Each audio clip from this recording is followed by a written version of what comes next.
İslam tarihinde Kazı Şureyh degen kazı ötedi. Atı Şureyh.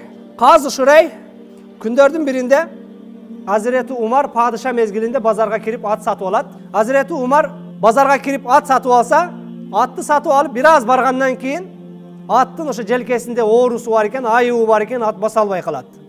Hazreti Umar аны байкап калат дагы аттан түшүп анан жетелеп келип, жанакы арабийге, "Эй, жана мага саткан атың президентке ушундай эмне айыбы бар ат сатып бериптир, падышага. Мага саткан атың мына айыбы бар экен, кайра ал" дегенде, "Мен кайра албаймын" дейт. "Соода бүттү" дейт. Hazreti Umar, "Sen бул мага оорукчан атты сатыпсың" дегенде, "Мен сага сатканда оорукчан эмес эле го" дейт. Hazreti Umar айтат, "Мунун туура эмес. Экөөбүздүн ортобузда бирөө адилеттүүлүк менен чечим чыгарып берсин" десе, анда Şureyh'e baralı, Şureyh çeşim çıkarıp versin deyip. Şureyh bul uçurda jönökeyle bir alım kazı emez. Şureyh'e bar olan ekoyusu uşunday boldu degende Şureyh iki tarafta uğup durup o Amirul Mu'minin Hazreti Umar'a kayırlattағы attı alınız deydi. At sizde kalat, bergen pulunuzga kүйөсүz ayıbı bolsa dağı deydi. Degende Hazreti Umar, "Men жалган сүйлөгөм жок, мен падышамын. Чындап атын айыбы бар экен, муну мен өзүм жеткиргем жок ал айыпты" десе Кazı Şureyh, "Андай болса дагы бир жолу бар, урматтуу президент, атты өз абалында кайтарып коюң, сизге өкүм чыгарып берем, акчаңызды алып берем" дейт. Дегенде атты эми кайтарып койбойт, айым билбей алып барган кантип айыктырасын? Айыктырса айыктырып эле мине бербейт беле. Башка жол жок болсо, эгер айыктыра алсаңыз айыктырыңыз, акчаңызды алып берем, айыктыра албасаңыз бүт акчаңызга күөс ат ошол эмне айыбы бар, бизче айтканда оорукчан атты жетелеп кете бериң дейт. Hazreti Umar разы болот дагы, "Мен падыша болуп турсам, мага паткалымчылык кылбастан мага подход кылып, мага пакта коюп, бүгүнкү биздикилерге окшоп. Мага чечим чыгарбастан бир каяктагы бир эмне тоодон келген бирөөгө чечим чыгарды деп туруп, мен сени казы кылам" дейт дагы, муну Куфага казы кылат 47 жашында. 47 жашында муну казы кылат. Бул Шурайх өтө көп казы болот дагы. Мына ошол казы болгон жылдары канчалаган падышалар келсе дагы, падышалар туура болгон болсо туура, туура эмес болгон болсо падышаларга каршы туура эмес өкүм чыгарган. Бүгүн бизде колуңда бийлигиң болуп калса, крокодил учат десең учуп атпайбы эки канатын алып, Кazı Şureyh ал учпайт, ал жерде жүрөт, сууда жүрөт деп айтылган. Hazreti Ali падыша кезинде төөдө баратып, кылычын түшүрүп коет. Түшүрүп койгондон кийин муну бир яхуди таап алат дагы, базарга сатканы барат. Базарга барса Hazreti Ali изде барат дагы, базардан таап алат.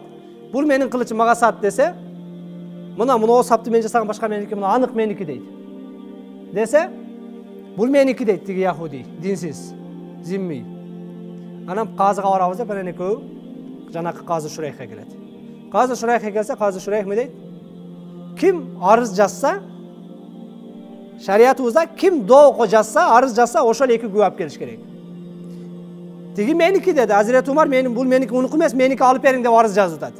Amirul Mu'minin эки күбө алып келиң деди. Дедиле, "Күбө бар" деди. "Ким күбө?" "Кызматчым Камбар, балам Хасан. Экөө мага күбө" деди.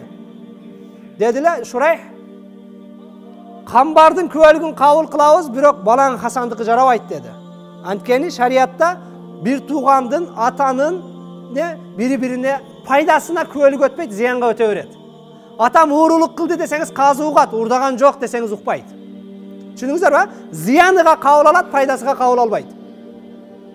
Камбардыкын кабыл алам, шариятта өкүм чыгарыш үчүн эки күбө керек, өзүң сөзүң далилдеш үчүн.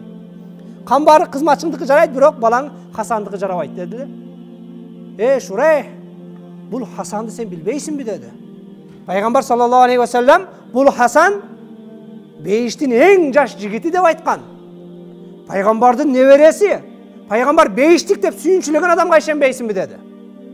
"Мен бейиштик эмес дегем жок, күбөлүккө жарабайт деп атам" деди. Анан яхудиге кете бер кылычты алып деди. Яхуди анан сыртка чыгып туруп, ушунчалык таасирленип, падыша болуп туруп мени менен соттошсо, мунун колунда иштеген сот мага өкүм чыгарса, чындыгында кылыч мунуку болсо, кайра кирет дагы, "Я Amirul Mu'minin, мына кылычыңыз, мына ушундай адилеттүү инсандар бар экен, бул ислам дини чыныгын дин" деп туруп, ыйман келтирип мусулман болот. Hazreti Ali мунун мусулман болгондугуна кубанып, кылычты дагы берет, минип жүргөн атын дагы берет.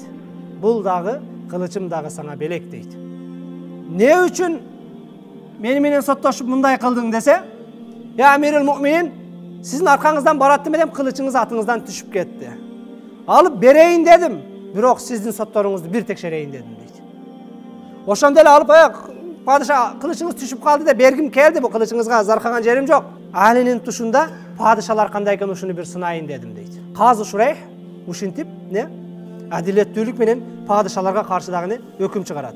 Balası biröler menен arızdaşıp ketip Kazı Şureyhdin. Bul da balası da arızdanıp atasına kelet. Ata uşunda biröler menен ızычуу болуп атат. Маселе мондой.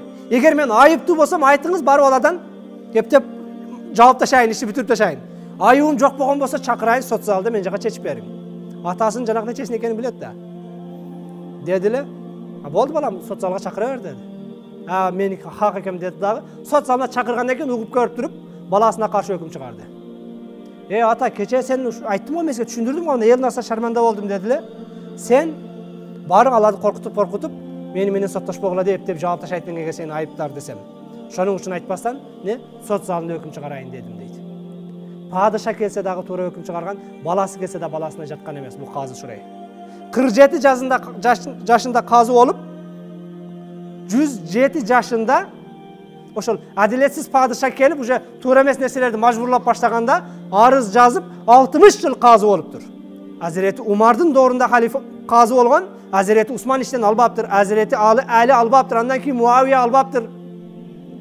3-4 prezident almaşat, bирок kazılıktan ketken emez.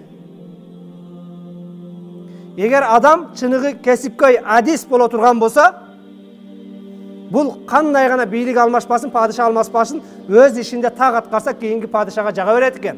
Tileke karşı bizdin koğumçulukta biri ketkende ekincisi bari ketet, al 5 yıl kadırın şaylagıça möөнөтү бүтөt. Oşol bizdin sottor, merler, hakimler öz işin tak atkarsa keyingi kelgen prezident iştey versin dep мүмкүнчүлүк berip koyat ele.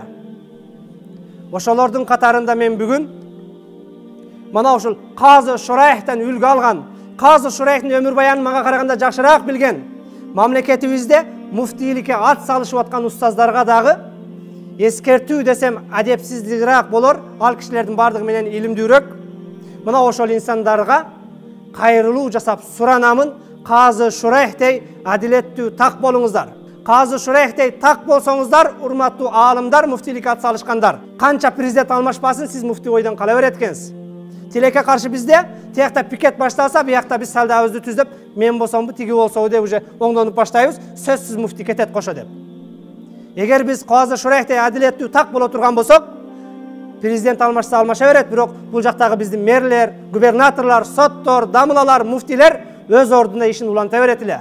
Tileke karşı, mana oşol bardığыбыз adiletsizlikке batıp ketkenden ayынан ушундай bir kıyın күнгө kabıldık. Jaratkan Allah Taala kazıdan, padişadan, sotton emes, жалгыз özünden korkkan жүрөк berip, adamların arasında adilettүүлүк менен höküm çıgargan insandardı bizge jetekçi kılıp kelүүsүn nasip etsin.